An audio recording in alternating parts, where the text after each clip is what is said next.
Hare Krishna. Today we are reading the Sri Krishna Leela book. This book I have brought from the ISKCON temple. There are a lot of branches of ISKCON temple. So I have bought this Sri Krishna Leela book. So Lord Sri Krishna in Bhagavad Gita says that whoever knows my transitional birth and activities, name, fame, and date after leaving the body, never come in this material world, just reach my abode. This is said by the Lord Sri Krishna.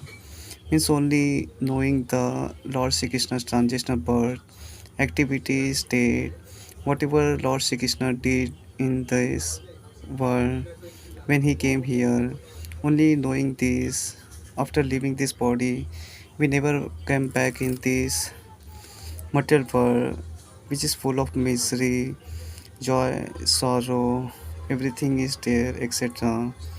So, what is that?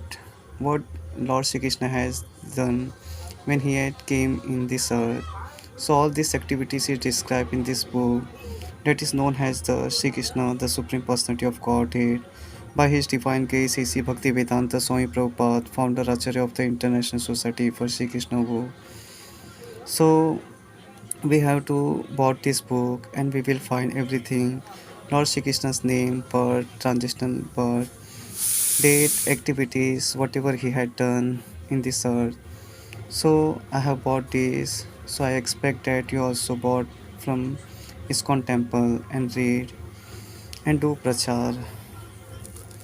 So one of the Leela we are reading here. Just see one Leela. Hare Krishna.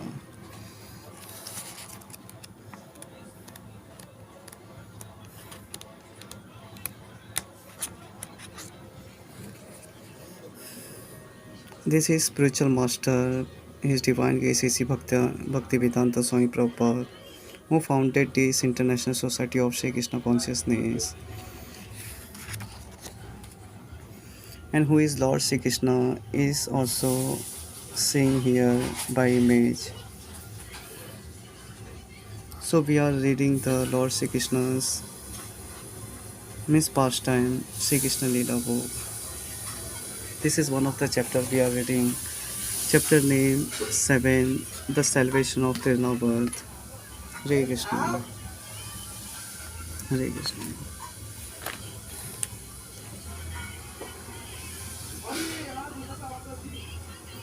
The Supreme Personality of Godhead, Sri Krishna, is always full with six opulences, namely complete wealth, complete strength, complete fame, complete knowledge, complete beauty, and complete renunciation. The Lord appears in different complete eternal forms of incarnation.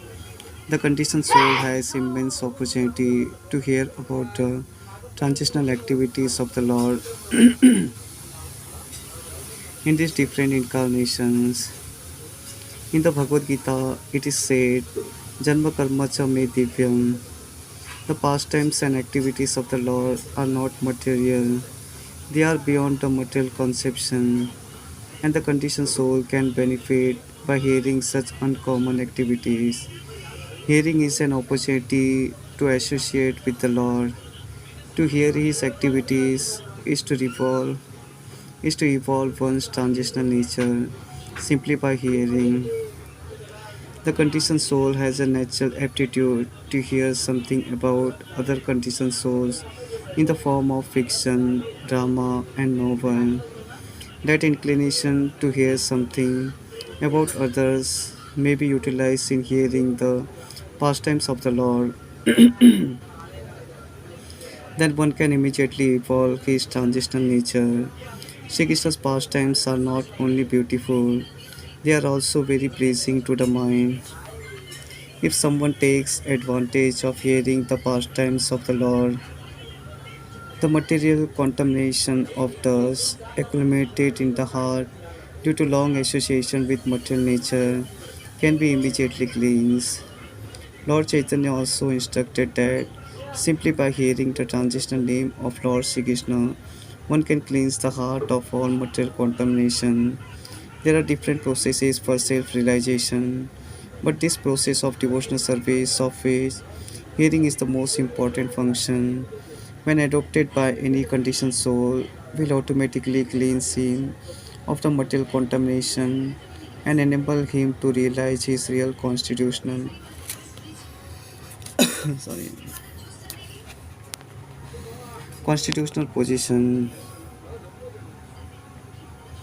Conditioned life is due to this contamination only, and as soon as it is cleared off, then naturally the dormant function of the living entity rendering service to the Lord awakens. By developing his eternal relationship with the Supreme Lord, one becomes eligible to create friendship with the devotees. Maharaj Pariksit recommended from practical experience that everyone try to hear about the transitional pastimes of the Lord. This Sri Krishna treatise is meant for that purpose, and the reader may take advantage of it to attain the ultimate goal of human life. The Lord, out of His causeless mercy, descends to this material world and displays His activities just like an ordinary man. Unfortunately, the impersonally so the artistic class of men consider Sri Krishna to be an ordinary man like themselves, and so they deride him.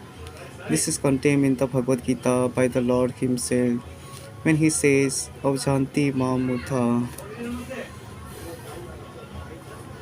The Mudas or rascals take Sri Krishna to be an ordinary man or a slightly more powerful man. Out of their great misfortune, they cannot accept him as the Supreme Personality of Godhead. Sometimes such unfortunate persons misrepresent themselves as incarnations of Sri Krishna without referring to the authorized scriptures.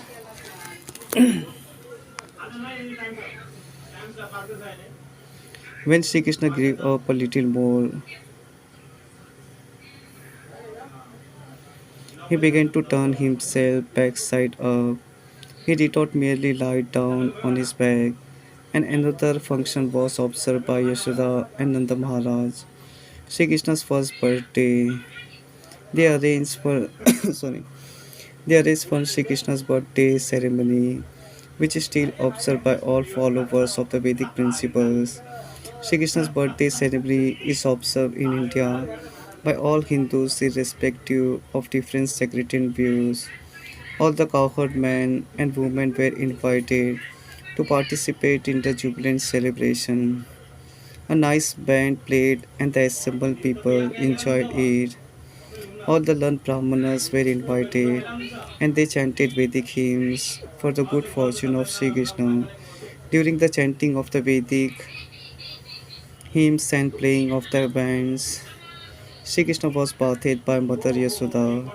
This bathing ceremony is technically called Abhishek, and even today this is observed in all the temples of Vrindavan on Janmashtami day or the birthday anniversary of Lord Sri Krishna.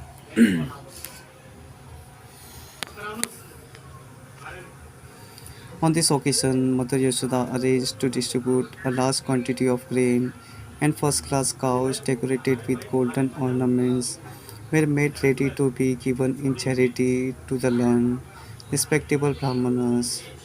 Yashoda took her bath and dressed herself nicely, and taking child Sri Krishna, duly dressed and bathed on her lap, she sat down to hear the Vedic hymns chanted by the Brahmanas. While Mother Yashoda was listening to the chanting of the Vedic hymns, the child appeared to be falling asleep, and therefore she very silently laid him down on the bed. Being engaged in receiving all the friends, relatives, and residents of Vrindavan on on that holy occasion,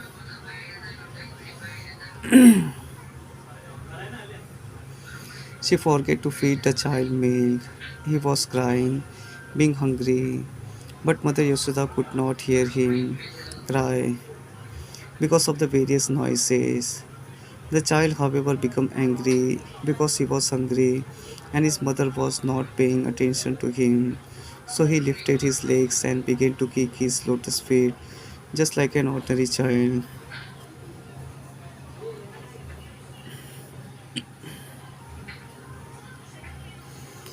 Baby Sri Krishna had been placed underneath a hand driven cart, and while he was kicking his legs, he accidentally touched the wheel of the car and it collapsed. Various kinds of utensils and dishes made of brass and other metals had been piled up in the handcar, and they all fell down with a great noise. The wheel of the car separated from the axle, and the spokes of the wheel were all broken and scattered hither and thither. Mother Yasoda and all the gopis, as well as Maharaj Nanda and the cowherd man, were astonished as to how the cart could have collapsed by itself. All the men and women who were assembled for the holy function crowded around and began to suggest how the cart might have collapsed. No one could ascertain the cause, but some small children who were interested to play with baby Sri Krishna informed the crowd that it was due to Sri Krishna striking his feet against the wheel.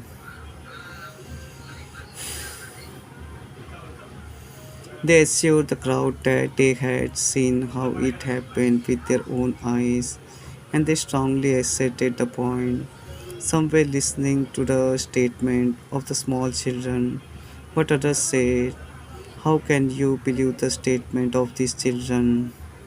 The cowherd man and woman could not understand that the all powerful personality of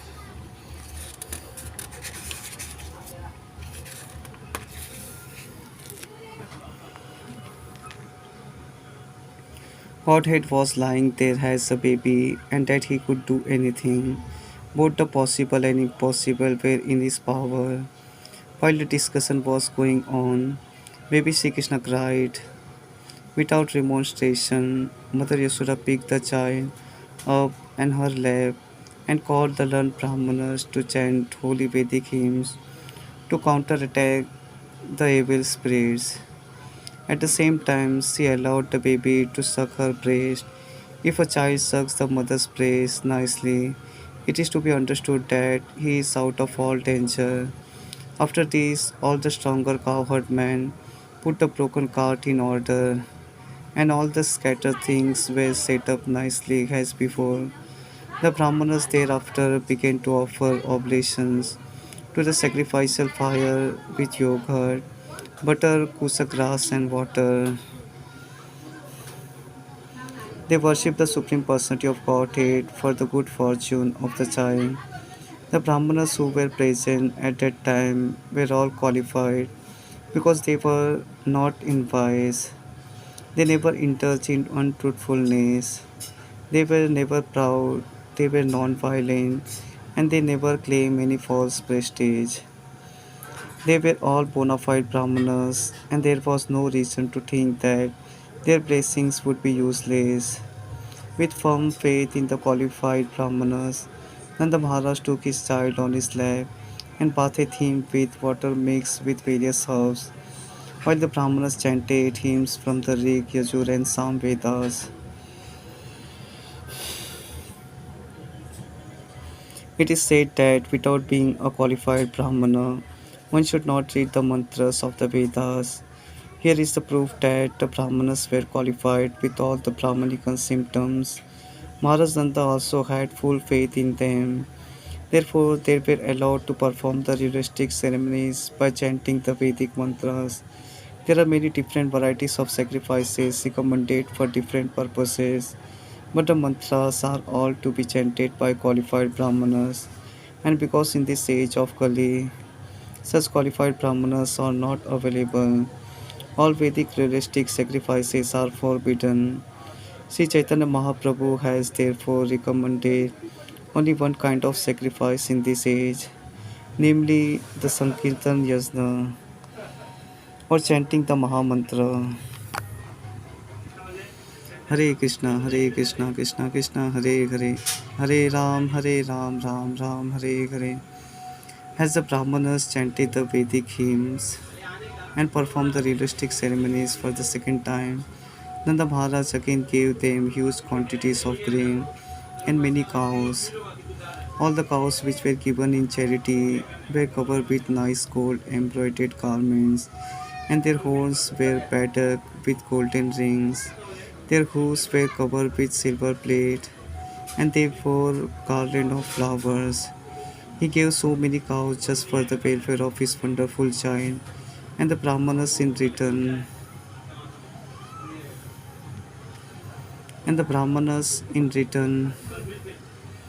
bestowed their heartful blessings, and the blessings offered by the able Brahmanas were never to be baffled.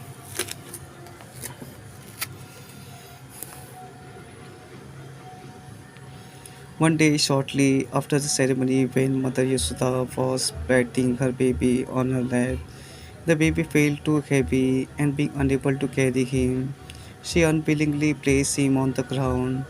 After a while, she became engaged in household affairs. At that time, a servant of Kamsa's known as Tinavar, as instructed by Kamsa, appeared there in the shape of a whirlwind. He picked the child up on his shoulders and raised a great dust storm all over Vrindavan, covering everyone's eyes. Within a few months, the whole area of Vrindavan became so densely dark that no one could see himself or anyone else. During this great catastrophe, Mother Yashoda could not see her baby, who had been taken away by the whirlwind, and she began to cry very piteously.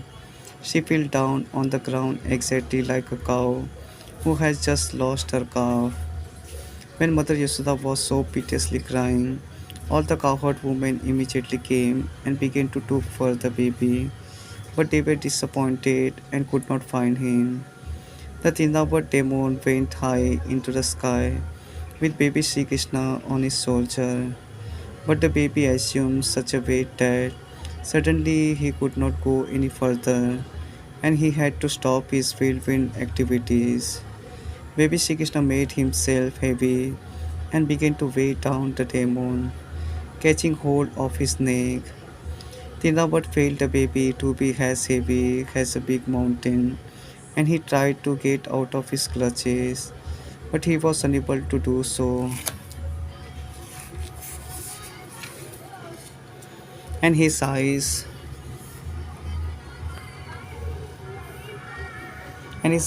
popped out from their sockets. Crying very fiercely, he fell down to the ground of Vrindavan and died. The demon felt exactly like Tripurasur, who was pierced by the arrow of Lord Shiva. Thinnavat he touched stone slab, and his limbs were smashed. His body became visible to all the inhabitants of Vrindavan. When the gopis saw the demon killed and child Sri Krishna very happily playing on his body, they immediately picked Sri Krishna up with great affection. The cowherd man and woman become very happy to get back their beloved child Sri Krishna. At that time, they began to talk about how wonderful it was that the demon had taken away the child to devour him, but could not do so. Instead, he fell down dead. Some of them supported the situation. This is proper because those who are too sinful die from their sinful reactions.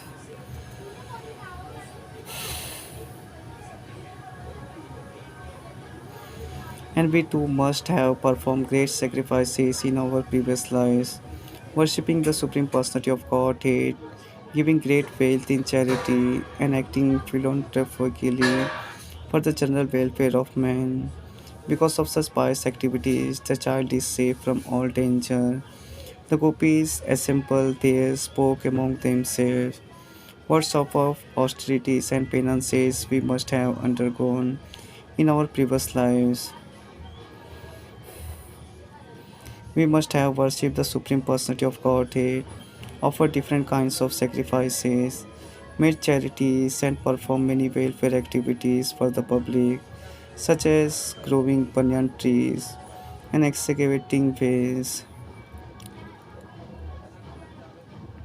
As a result of these past activities, we have gotten back our child, even though he was supposed to be dead. Now he has come back to enliven his relatives. After observing such wonderful happenings, Nanda Maharaj began to think of the words of Vasudeva again and again. After this incident, when Yashoda once was nursing her child and petting him with great affection, there streamed a profuse supply of milk from her breast, and when she opened the mouth of the child with her fingers, she suddenly saw the universal manifestation within his mouth. She saw within the mouth of Sri Krishna the whole sky, including the luminaries, stars in all directions, the sun, moon, fire, air, seas, island, mountains, rivers, forest, and all other movable and immovable entities.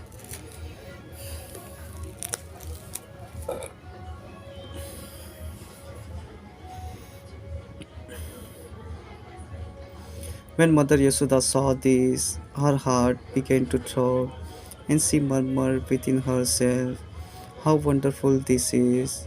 She could not express anything, but simply closed her eyes. She was absorbed in wonderful thoughts. Sri Krishna showing the universal form of the Supreme Personality of Godhead, even when lying down on the lap of his mother, proves that the Supreme Personality of Godhead is always the Supreme Personality of Godhead, whether he is manifested as a child on the lap of his mother or as a charioteer on the battlefield of Kurukshetra. The conclusion of the impersonalities that one can become God by meditation or by some artificial material activities is herewith declared false. God is always God in any condition or status, and the living entities are always the parts and parcels of the Supreme Lord. They can never be equal to the inconvincible, supernatural power of the Supreme Personality of Godhead. The Saint of Bhaktivedanta purpose of the seventh chapter of Sri Krishna, the salvation of the birth. Hare Krishna.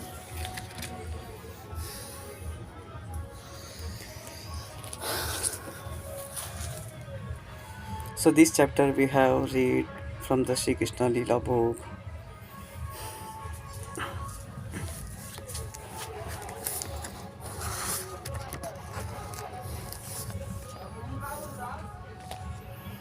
Hare Krishna.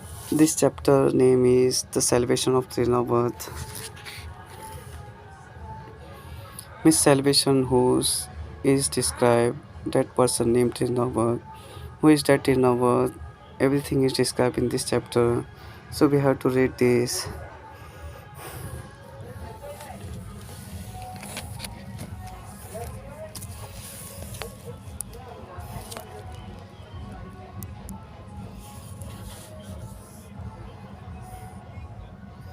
The Supreme Personality of Godhead, Sri Krishna, is always full with six opulences, namely complete veil, complete strength, complete fame, complete knowledge, complete beauty, and complete renunciation.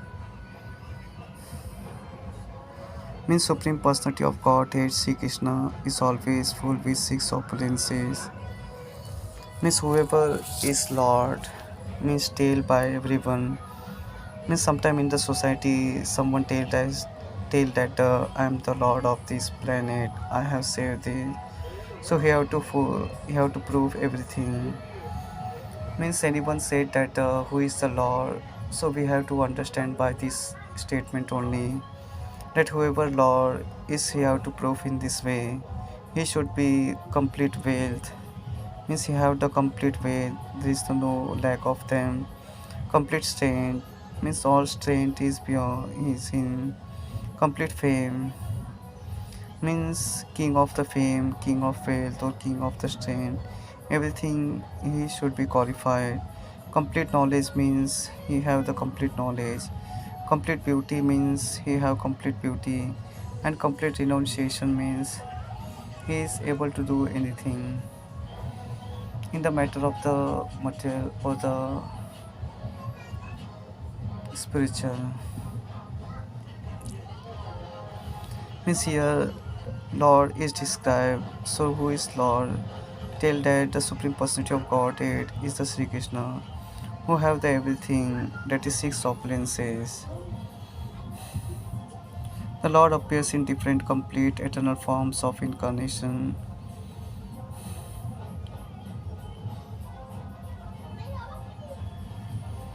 Means Lord appear in different, complete, eternal forms of incarnation. Means we see the and the ordinary child and one side the Lord Sri Krishna. So Lord Sri Krishna have the different in six type of opulences in that, and in case of the ordinary child we see nothing. So here is described in this way only. The conditioned soul has immense opportunity to hear about the transcendental activities of the Lord in this different incarnation.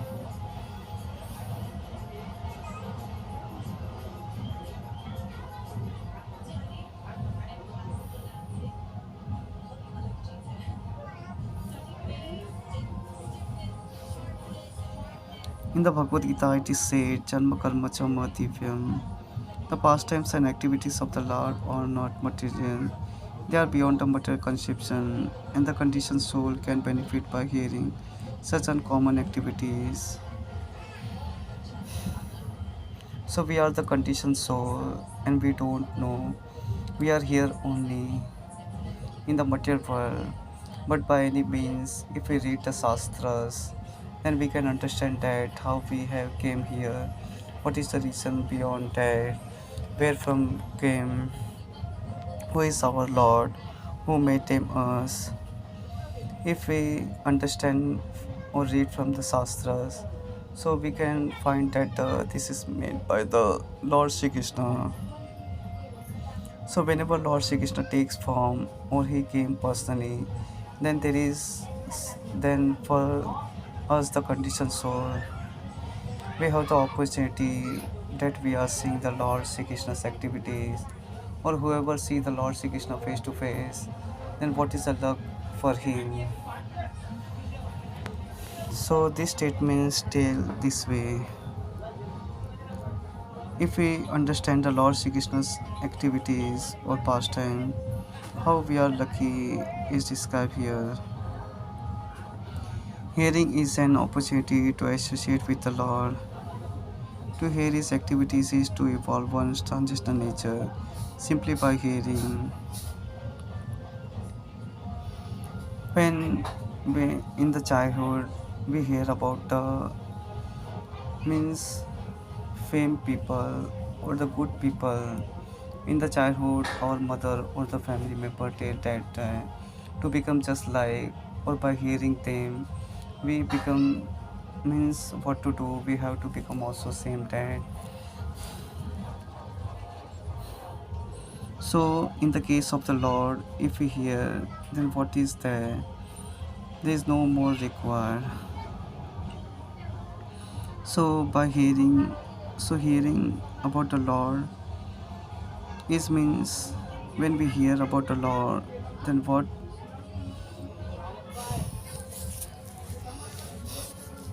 if we hear about the Lord, then our body became different. Think that what the Lord Sri Krishna has done, how he has defend or fight with the enemies.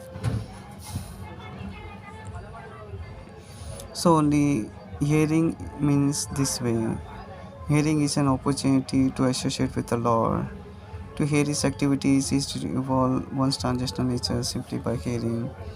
If we hear about the Lord Sri Krishna, then we are means attract or complete attachment with the Lord Sri Krishna. If we don't hear, then we go into the material life. When we hear about the Lord Sri Krishna's activities, then we enter into transitional life or the spiritual life with the Lord Sri Krishna. The conditioned soul has a natural aptitude to hear something about other conditioned souls in the form of fiction, drama, and novel. Our features is that we something want to hear, we want to learn, or the want to explain. Means something we require something different. We want to hear this, we require some more extra. So always we are searching for the every person, means this is our feature, human feature. That's something we require, something good, something want to listen good or something want to listen bad. This is our nature. That inclination to hear something about others may be utilized in here the pastimes of the Lord. If we this hearing process is utilized for Lord Shri Krishna's hearing, then what will be the our means speed, means what speed we will find if we hear about the Lord Shri Krishna, then what will be our speed in the life? Speed of life means we have crossed everything beyond time, because hearing material thing only means we are in the capture in the repeated birth and death. If we hear about the Lord Shri Krishna's activities, then we so means we are out of material activities or the material birth and death. We go forward and forward. This is came by experiencing about hearing the Lord Shri Krishna again and again. Then one can immediately evolve his transitional nature. Means in this way, by hearing about the Lord Shri Krishna, we understand that who we are and who is the Lord Shri Krishna. So we can understand the transitional nature of our both.